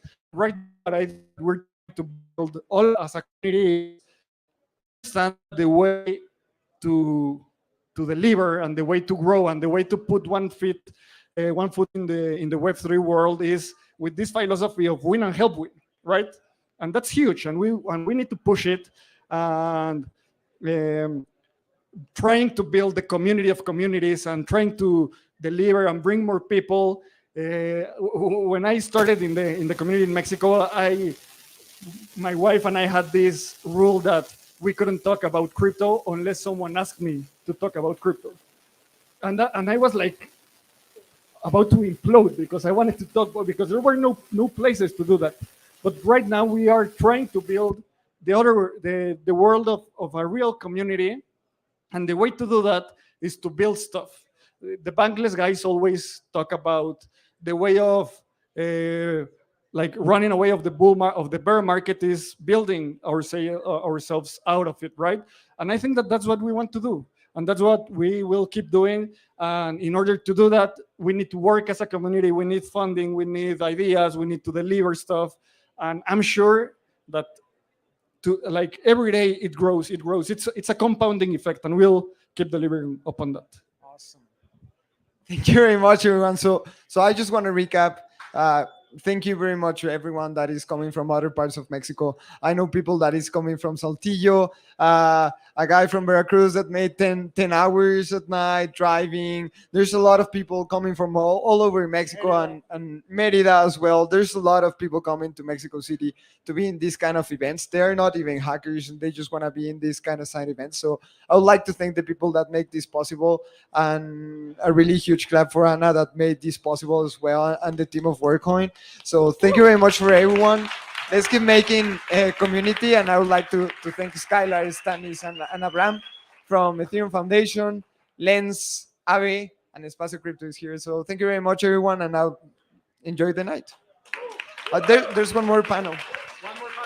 One more. Hay un panel más y va a estar muy bueno. Así que viene el Jay. ¿No? Okay. Perfecto. Buenísimo. Vamos a tener a Jay, Ana, Miguel y Juan David. Va a ser un panel en español sobre el ecosistema y el futuro de Web3 y Road to DevCon. Así que muchísimas gracias y vamos a darle un fuerte aplauso. ¡Ay, gracias!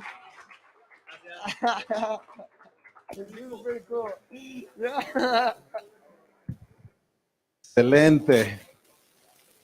¿Cómo están, Prendidísimos aquí en Ethereum México, ahora sí. Así que ahora sí viene la plática con la que cerramos con broche de oro, créanme. Esta va a ser la plática más inspiradora, espero yo. Así que iniciando este panel. Uy, otra vez tenemos el problema del... ¿Algo se puede hacer? ¿Apagamos? Listo.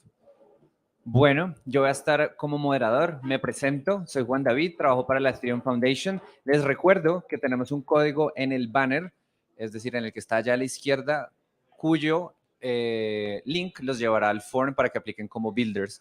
Entonces, quiero que esto sea muy corto para iniciar la conversación ahorita para el networking. Estamos en una hackathon en ciernes y hubo un concepto en ITLATAM en Buenos Aires que me gustó mucho, que es el de el jardín infinito. Lo decía Aya Miyaguchi, la directora de la Ethereum Foundation, y es cómo podemos hacer juegos que todos podamos seguir jugando y que sean mejores para todos.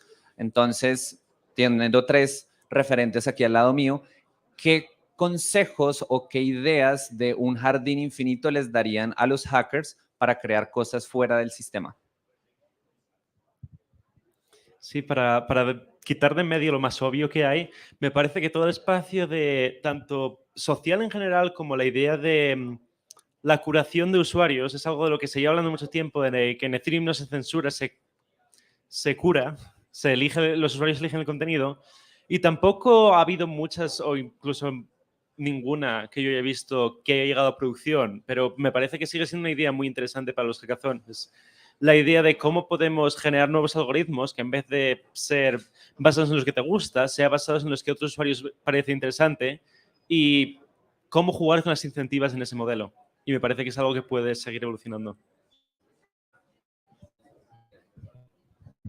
Hola, yo soy Ana y pues bueno, yo creo que tenemos que encontrar una necesidad. Creo que sobre todo en Latinoamérica hay muchísimas necesidades que la blockchain da para resolverlas todas o la mayoría. Y bueno, creo que el hack pues, es encontrar una necesidad, pero también cuidar mucho el UI UX, que sea súper amigable para el usuario, encontrar que sea súper natural para las personas este nuevo proyecto, aplicación, para que den en el ancho y que pues llegue a la mayor cantidad de personas posibles. Hola, ¿qué tal? Mi nombre es JJ Campuzano y el día de hoy, la verdad, es un tema increíble, el futuro del Web3, y hablando de cómo iniciamos al siguiente millón de personas, ¿no? En todo este ecosistema. Yo lo que pienso es de que más que tener maestros, lo que necesitamos son los que cuenten historias, esos storytellers, esos que te inspiran, esas personas que te hacen pensar en la privacidad, la libertad y la descentralización. Esos son los pilares elementales del Web3 y eso es en lo que quiero que reflexionemos el día de hoy. Privacidad, que eso es sumamente importante, la libertad, porque de ahí viene, de la privacidad. Si no eres privado, si no tienes privacidad, no puedes ser libre. Si alguien te está viendo con una cámara y están vigilando absolutamente todo lo que haces, no podemos ser libres. Así que tenemos que luchar por estos principios, y lo que tenemos que hacer para incrementar este infinito, este garden infinito, es contar ese tipo de historias. Eso es lo que yo les quiero dejar el día de hoy, inspirarlos de veras. Ya escucharon a Stani, ya escucharon a Skylar, escuchamos del merch y todo, pero ¿por qué estamos aquí? Porque estamos construyendo uno de los proyectos más importantes de nuestra generación, que es el Web3, así que eso es lo que necesitamos. Wow, wow, wow, wow, wow. La energía no podía quedar más alta porque en Colombia, por ejemplo, yo he hecho 2 hackatones. También es algo que van a ver en los próximos días, cómo van a conectar con personas de manera increíble. Y además, como también decía Stani, que le han dado la cifra, que el 80-85% son locales. Voy a dar una pregunta que tal vez Miguel también se anime a contestarla, pero pensemos en México o en Latinoamérica. ¿Qué creen ustedes las herramientas que tenemos pueden solucionar para problemas de nuestra sociedad latinoamericana? Y si quieren algo más puntual, mexicana. Le daré la palabra a Ana. Gracias. Sí, pues bueno, yo creo que la Web3 tiene un futuro enorme, así como todas las personas talentosas que están trabajando día a día en Web3, así de grande es el ecosistema y su futuro. Pero por un lado, en Latinoamérica, en México, pues tenemos muchísimos envíos de remesas. De hecho, aquí en México cada año son máximos históricos de envío de remesas. Cada año incrementa como el 27-30%. Entonces, vemos cripto como una necesidad. O sea, esto lo cuento porque yo también lo he vivido. O sea, hace 2 semanas, no les miento, estuve recibiendo un pago internacional y el envío fue mediante una plataforma de pagos internacionales. Y me quitaron el 14% de algo que yo trabajé. Entonces, eso es un mínimo que se le quita a las personas mexicanas o de Latinoamérica de algo que ellos trabajaron y que ellas trabajaron. Entonces, cripto se me hace algo súper natural para utilizar Layer 2, USDC, etcétera. Entonces, yo esto lo veo un potencial enorme. Pero también algo súper importante que yo he visto en toda la comunidad y que me encanta, la verdad, es que en la comunidad de Ethereum México y otras comunidades que yo soy parte, HerdDAO, Espacio Cripto también, hay más personas que quieren construir Web3. Es decir, están empezando a estudiar código para programar en Web3, están estudiando Web3 para compartir contenido de marketing, hacer diseños en Web3, etcétera. Entonces, esto es lo que también yo estoy viendo, o sea, aparte de que va a ser un cambio muy natural para Latinoamérica utilizar cripto, también veo que en un futuro, espero cercano, haya muchísimos más builders construyendo Web3 y creando también productos o proyectos, o sea, que va a estar este hackathon este fin de semana, entonces me emociona mucho que haya más mexicanos founders y mexicanas que estén creando, y pues sobre todo latinoamericanas y latinoamericanos. Entonces eso es lo que yo veo. México y Ethereum y la tecnología del Web3, ¿cómo veo ese futuro? Lo que estoy viendo es que en los próximos años vamos a ver los primeros DAOs políticos. Imagínense el hecho de tener plataformas políticas ya basadas en tecnologías, basadas en blockchain, que no haya desvío de recursos, en donde la corrupción sea una cosa del pasado. Esos son DAOs de impacto social. Me gustaría que empezaran a analizar este concepto de Impact DAOs. Esto es literal lo que nos va a dar una inspiración para cambiar nuestra sociedad. Muchos de nosotros llegamos aquí por el dinero, pero eso no es todo lo que es la sociedad. La sociedad también es propiedad, leyes y contratos. Así que vamos a ver una revolución en las leyes, vamos a ver una revolución en los contratos aquí en México y vamos a ver una revolución en cómo vemos la propiedad. Así que la verdad, esto nos da una pauta para reorganizar prácticamente a México y crear una sociedad más ordenada y generosa a través de los DAOs. Eso es lo que yo veo en los próximos años. Yo diría un poco, mi perspectiva como alguien que no es de Latinoamérica, que lo ve un poco desde fuera, es que sí que me parece que aquí estáis un poco viviendo en el futuro en todo lo del cripto. Vas a hablar de todo esto que estamos hablando aquí a Estados Unidos, viene de Silicon Valley hoy, y no lo entienden, porque tienen su Venmo, tienen sus cosas y no entienden por qué nadie podría necesitar algo así, entienden que, bueno, no sé, es un scam, es lo que sé. Y aquí que sí que hay, pues igual los problemas que hay en todas las partes del mundo y son un poco más visibles, sí que es como más fácil ver las soluciones y hay mucha más gente que lo ve, que ve, como estás diciendo tú, el futuro, las cosas que pueden haber. Y eso es muy refrescante, la verdad, el venir de un sitio en el que tengas que explicarle a la gente milimétricamente cómo crees que van a pasar las cosas y llegues aquí, todo el mundo lo entienda y todo el mundo esté muy excitado de poder crear esto. Y de verdad, me da la sensación de que toda la comunidad de Latinoamérica en cripto es una fuerza que cada vez es más difícil de ignorar, que se va notando. Yo creo que este probablemente sea uno de los eventos con más energía que ha habido, al menos de los que he estado en este año, y pues va creciendo. Así de la comunidad va creciendo y sé que ustedes de alguna manera desde sus roles son unos líderes creando comunidad. Así que me gustaría, y participando en hackatones, quiero llevarlo más a esta parte porque es una manera también de conectar.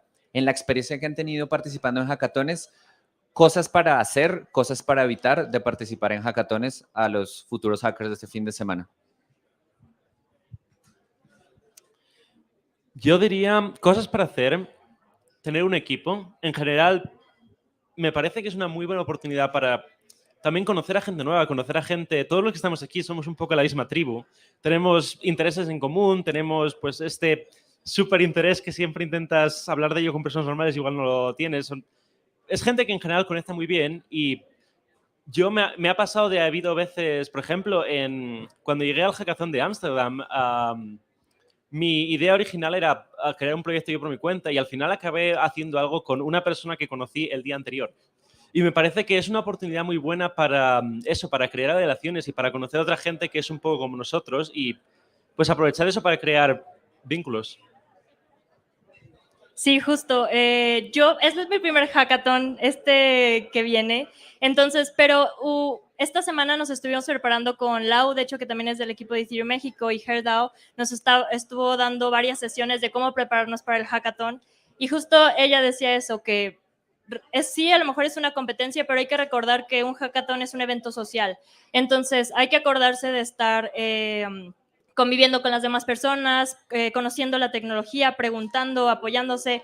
Y también otro consejo que nos daba es que no nos estresemos tanto por terminar todo, o sea, si que entregues un minimal product, algo que sea funcional, mejor algo que pueda funcionar en este momento y que también prepares mucho tu presentación, y también nos empezó a contar que revisáramos los premios, viéramos qué tecnologías estaban y que nos enfocáramos en ello.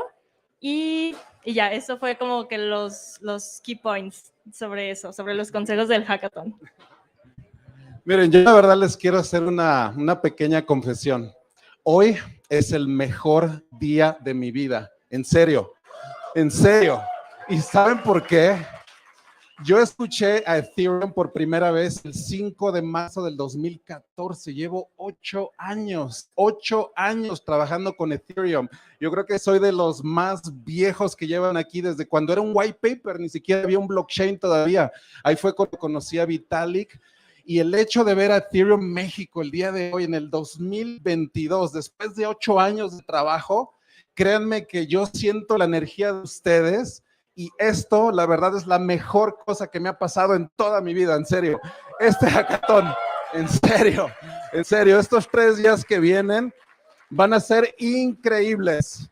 Vitalik llega el domingo, vamos a tener 3 días increíbles de sinergia, en el cual vamos a crear muchísimas cosas. Los invito de veras a que se integren. que estén en comunicación conmigo. De hecho, voy a hacer un streaming mañana desde ahí, desde el hackathon, que va a durar 5 horas seguidas. Ahí voy a estar hablando durante 5 horas y les voy a explicar de todo lo que está sucediendo.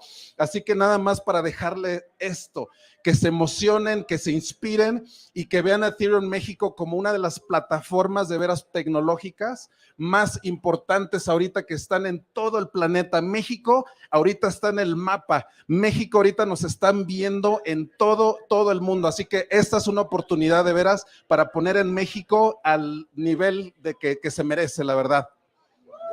¡Préndete, Ethereum! Vamos a traer DevCon aquí, ¿verdad que sí? Bueno, aquí me dieron el espacio, como decimos, los avisos parroquiales. Al final llega DevCon a Bogotá, a Colombia, pero en realidad solo llega a la región. Eso fue un tema más estratégico, porque había un centro de convenciones que podía recibir a más de 4,000 personas. Y bueno, Colombia está justo en la mitad, cerca de México, cerca de Argentina, entonces es una oportunidad única para decirles que está la DevCon Week. Así que si esta es su primera experiencia hackeando en ETH México, pueden tener una segunda oportunidad en ETH Bogotá del 7 al 9 de octubre. Después tendremos el lunes 10 ETH Latam, que fue un evento que sucedió hace unos días en Buenos Aires, y va a haber un siguiente evento en Bogotá, un día de conocimiento gratuito. Entonces, no hay solo razones para ir a Bogotá para DevCon, sino también para la Hackathon ETH Latam. Los tickets, una vez más, no se olviden de escanear el código que está allá, porque el form, eso es un leak, un alpha leak que nos daba Skylar, va a seguir abierto, es el único lugar donde se puede acceder, entonces es una oportunidad única de que apliquen. Me pueden preguntar a mí cómo hacerlo y cuáles son los criterios que se están buscando. Y por último, después de esos 4 días de conocimiento, del 11 al 14, viene ETH Medellín. Entonces, si van a Colombia, por lo menos reserven 2 semanas para estar en Bogotá del 7 al 16 y después del 18 al 23 en Medellín. Este panel se llamaba El futuro de la Web 3. Entonces, ya para cerrar, quiero dejar que cada uno de los panelistas, en una palabra, que las puedan hacer un inception en su mente para cuando estén hackeando en la hackathon. Una palabra para construir el futuro o una expresión del futuro de la Web 3. Sí, yo diría que la palabra es energía y que no solo por decir dormir un poco, que viene bien cuando estás hackeando, sino porque todo este ecosistema que viene, todo esto de Ethereum desde el principio y continúa ahora, viene de la pasión de la gente que quiere y de disfrutar mientras hace. Y es importante no perderse en, ay, esto no funciona, está estresado, tal, acordarse de disfrutar y de sentir la energía de la comunidad creando nuevas aplicaciones y nuevos paradigmas. Yo diría que es compartir, comparte tu conocimiento, comparte tu alegría, comparte tu pasión, comparte tu vivencia. Yo diría que es eso, compartir es súper importante. Yo la verdad compararía esto a algo muy similar al Renacimiento clásico de Florencia. A esto yo le denomino el Renacimiento digital. Yo quiero que se sientan de veras como un hombre renacentista, de veras. Estamos en una etapa en la historia de la humanidad que la verdad es tan relevante que quiero que se sientan sobre ese término, que sean partícipes del renacimiento digital, una de las etapas más emocionantes de veras en toda la historia de la humanidad, y nos está tocando vivirla. Así que con eso los dejo, con el renacimiento digital. Bueno, nos dejaron energía, compartir, renacimiento, y un aplauso a todos, a los organizadores por hacer este evento posible. Y ya creo que pasamos al momento de compartir. Hablen a la persona al lado sin miedo, si nunca la hayan conocido, sálganse de los grupos que ya conocen. Y bueno, gracias a Volcoin, a Ethereum México, a Espacio en Cripto por hacer esto una realidad. ETH México continúa todo el tiempo.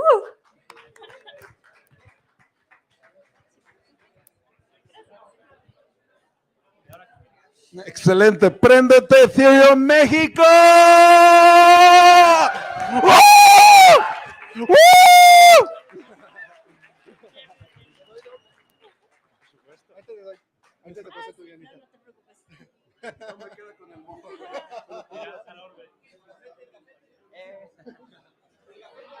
Ay, está bien bonito.